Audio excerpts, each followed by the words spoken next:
Have you been shrinking yourself for others or within yourself for a while now, and you've been wondering why you haven't been manifesting what you actually want?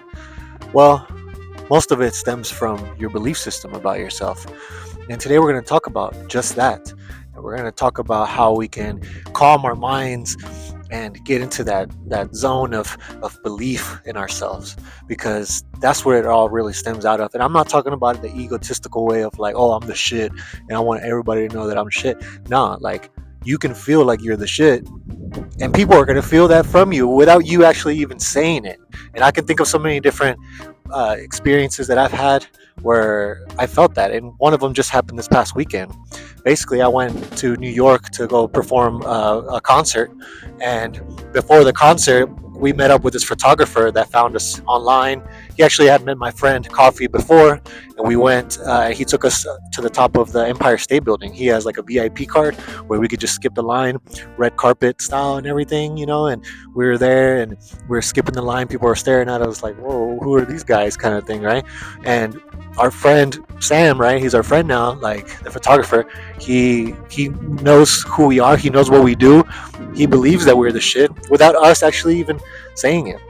Like, if you look at my social media, I'm not over there like, oh, I'm the shit, I'm the shit. Like, no, I just post about who I am and what I do and what I love, and people resonate with that.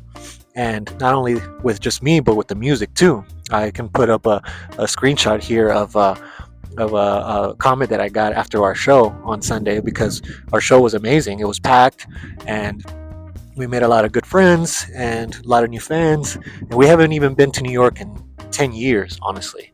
But we've been grinding like online, and we've been playing shows everywhere else. So people are excited about the music and excited about what we're doing. But we first had to get excited about it. And so I'm not just here to talk about me. I want to just give you those examples. But I feel like once I started seeing that side of myself where I'm like, yo, I am dope. Like, who am I kidding? Right? Like, before, I used to diminish myself so much. I used to shrink myself. And I'll give you an example of that. A while back, when I used to live in Houston, I was opening up for this band from California, and they were already really popular and everything. And I was just really excited and felt lucky to be a part of the show. So we performed and everything was awesome. And afterwards, we were talking to them, and I had heard that they got all the money from there, because I knew that I was going to get paid. So they gave the money to the main guy of the band, and I was there, kind of like, "Hi guys, so cool to open up for you. It was a pleasure and all this," hoping that they would be like, "Oh, here's your money." They never did that. They didn't even tell us that they liked our set or anything like that. Like, I didn't see myself. That's when we were first starting, right? Like, I didn't see myself in that light how I saw them. I was like almost like a fan of them, and just being like, oh my god, I can't believe we're playing with these guys and all these, right? So they didn't see me that way either, and they didn't give me the money, and I was so afraid to ask for it too. I was thinking like, man, they're on tour, they probably needed more, and like things like that, right? So I was diminishing myself so much, and I didn't get the money. My friends, when I got back to them, they're like, "Yo, where's the money? Did we get paid?" I'm like, no, not really. They didn't say anything." And they're like, "You didn't say anything to them?" Like, no. Like, damn, man, why?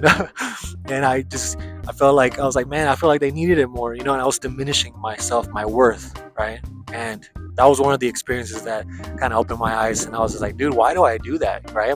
And I started thinking back on like my childhood, and I feel like my mom is that way. She's just really like what we call in Spanish like penosa, right? Where it's like you're kind of shy, and like you don't want to come off as like selfish, or like and kind of shrink yourself so people don't think that you're arrogant or anything like that, right? So I don't know. I feel like I've had that for so long, and shout out to my mom. Like, now she sees it, and we talked about it and all that stuff. So I feel like indirectly I learned how to be that way, right? Just that, like shrinking myself for others, to just try to be the nice person and all that. Man, screw all that.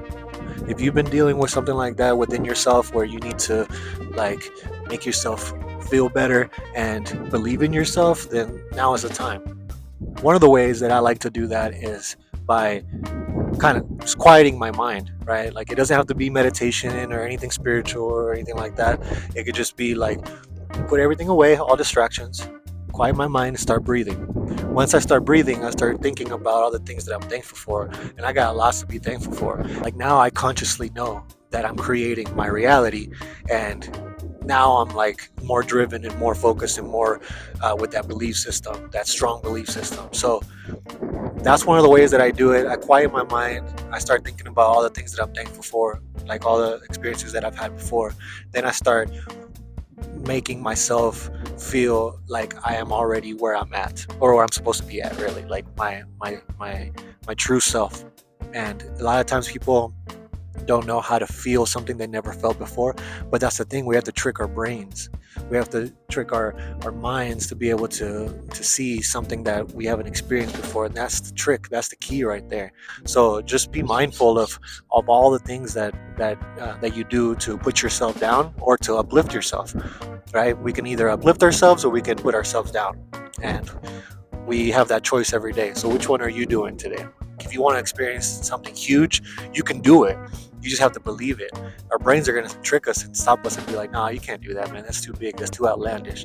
Nah, we have to be the masters of our brains and of our minds and of our lives.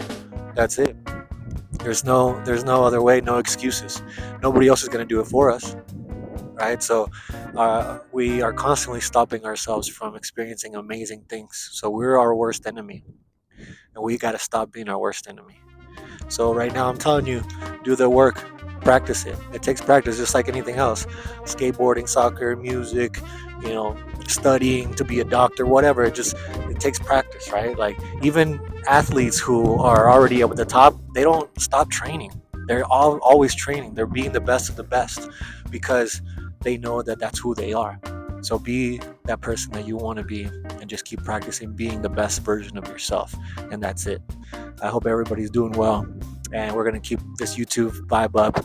I want to keep posting all the time and just become that YouTuber that I want to become, because that's who I already see myself as. So the next step is being a YouTuber too, and sharing all this love and my experiences with everybody, the ups and downs, all that stuff. So appreciate you if you made it this far. Go ahead and hit that subscribe button and like the video, comment what you're doing to achieve your goals and dreams, and let's get it. Much love to everybody.